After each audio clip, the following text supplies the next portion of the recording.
സുരക്ഷാ മാനദണ്ഡങ്ങൾ കാറ്റിൽ പറത്തി പഴയങ്ങാടിയിൽ ഒരുങ്ങുന്നു കൂറ്റൻ പരസ്യ ബോർഡ്. ഇതിനൊക്കെ ആര് അനുമതി നൽകുന്നു? പണത്തിന് മീതെ പറക്കാതെ നിയമങ്ങൾ.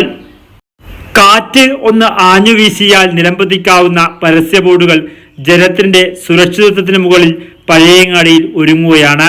അതും ബസ് സ്റ്റാൻഡിൽ തന്നെ. ഏതു നേരവും ജനത്തിരക്കേറിയ സ്ഥലത്ത് ഇത്തരത്തിലൊരു ബോർഡുകൾ സ്ഥാപിക്കുമ്പോൾ എടുക്കേണ്ടുന്ന മുൻകരുതലുകളും അനുമതിയും എല്ലാം കാറ്റിൽ പറത്തി ഒരു നിർമ്മാണ പ്രവർത്തനം. അതും കാലപ്പഴക്കം ചെന്ന കെട്ടിടത്തിന്റെ മുകളിലായി. ഏഴോം പഞ്ചായത്തിന്റെ നിയന്ത്രണത്തിലുള്ള സ്ഥലത്ത് ഇതിനൊക്കെ ആര് അനുമതി നൽകുന്നു എന്നതാണ് പ്രധാനപ്പെട്ട ചോദ്യം. അതോ മൗന അനുവാദം നൽകി കൂട്ടുനിൽക്കുന്നതോ എന്നും സംശയം. പണത്തിന് മുകളിൽ പറക്കാത്ത നിയമങ്ങളും സുരക്ഷയും പാവം പൊതുജനത്തിന് ദുരിതകാലം തന്നെ. വർത്തമാന ന്യൂസ്, പഴയങ്ങാടി.